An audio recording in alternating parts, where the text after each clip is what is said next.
Persija Jakarta berhasil mengalahkan Persib Bandung di laga yang bertajuk El Clasico Indonesia ini.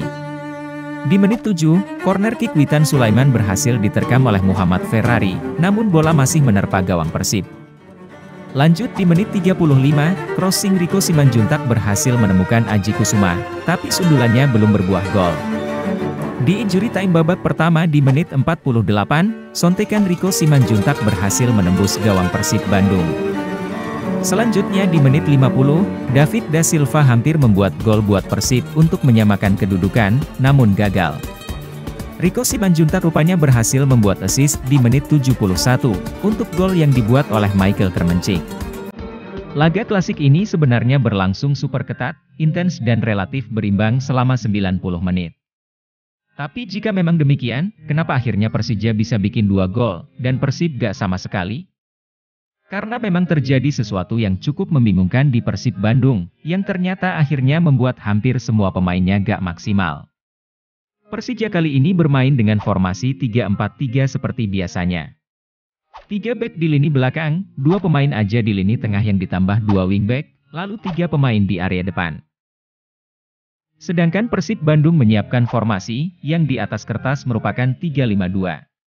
3 pemain di lini belakang, 3 pemain di area tengah yang diapit 2 wingback, lalu 2 striker di lini depan. Sedari awal 3 pemain depan Persija, sangat fokus untuk terus bisa melakukan pressing ke 3 back Persib, di setiap kesempatan. Macan Kemayoran rupanya gak berniat memberi kesempatan Maung Bandung untuk bisa membangun serangan dengan nyaman, dari belakang. Dan rencana ini memang berhasil, karena back Persib jadi sering kehilangan bola di area sendiri. Ketika goal kick pun sekarang Persib Bandung memakai passing jauh dari kiper, langsung ke area tengah. Dari momen inilah kebingungan pertama menggelayuti pundak pelatih Persib Bandung, Luis Mia. Walaupun 3 back terus di-pressing, di atas kertas Persib seharusnya masih bisa nyaman ketika menguasai bola. Karena memang Persib mempunyai 3 pemain tengah, sedangkan Persija hanya memakai 2 pemain tengah aja. Tapi di atas lapangan keunggulan jumlah 1 pemain di area tengah ini, ternyata sama sekali gak terlihat. Cara bertahan 2 gelandang Persija yaitu Syahrian Abimanyu dan Reski Fandi, ternyata cukup baik untuk membuat 3 gelandang Persib, Deddy Kusnandar, Robi Darwis dan Mark Klok, seperti berjauhan satu sama lain dan susah untuk bekerja sama. Sedangkan 3 pemain depan Persija yang memang menahan posisi di depan, juga membatasi opsi gelandang Persib untuk meminta bantuan para pemain belakang.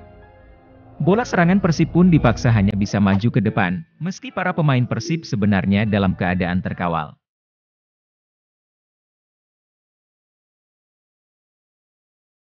Ketika Persib akhirnya kehilangan bola, 3 pemain Persija yang ada di depan, juga mempunyai skema serangan balik yang ternyata cukup baik. Witan Sulaiman, Aji Kusuma dan Rico Simanjuntak berulang kali mendapatkan peluang berbahaya dari momen ini. Witan kembali kepada Rico!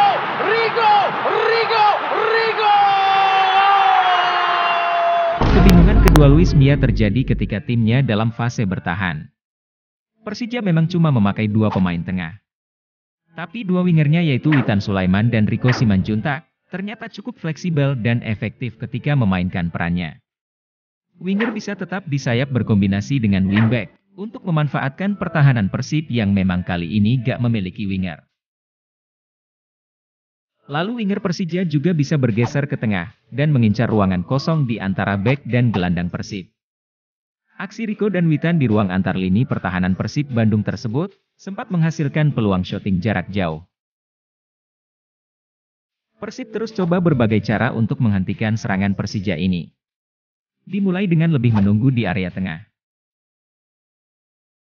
Lalu diganti dengan pemain depan yang langsung melakukan pressing ke back Persija. Kemudian diganti lagi dengan balik menunggu di area tengah. Sedangkan Persija sendiri, sepertinya masih cukup yakin dengan rencana awal mereka. Salah satunya rencana untuk terus melakukan pressing ke 3 back tengah lawan. Akhirnya rencana ini membuahkan hasil. Setelah bisa memaksa Fred Butuan dan Nick Kuipers melakukan kesalahan, dan diakhiri Rico Simanjuntak berhasil membuat gol pembuka. Rico! Di babak kedua, dengan kondisi yang sekarang malah tertinggal, kebingungan Luis Mia tambah menjadi-jadi. Perubahan pertama adalah dengan mengganti beberapa pemain, dan sekarang Persib bermain dengan formasi 2 penyerang, dan di belakangnya ada 4 pemain tengah yang membentuk skema berlian. Perubahan ini memperkuat lini tengah tapi mengorbankan lini belakang, dengan sekarang Persib hanya memakai 2 bek tengah aja. Namun ternyata kali ini Persija gak diam begitu aja. Mereka merespon dengan menarik keluar pemain sayap Witan Sulaiman, dan menggantinya dengan gelandang Hanif Syahbandi. Rupanya Persija merasa butuh untuk juga menambah pemain di tengah, yang sekarang menjadi 3 gelandang. Sementara di depan sekarang memakai 2 penyerang yang diisi oleh Rico Simanjuntak, dan striker baru Michael Kremencik. Walaupun Persib sekarang udah memakai 4 pemain tengah, ternyata mereka masih kesulitan menahan progresi serangan Persija. Justru perubahan Persija yang ternyata membuahkan hasil. Dari situasi tendangan sudut, crossing Rico Simanjuntak berhasil menemukan kepala Kremencik, yang membuat Persija semakin menjauh dengan keunggulan 2 gol.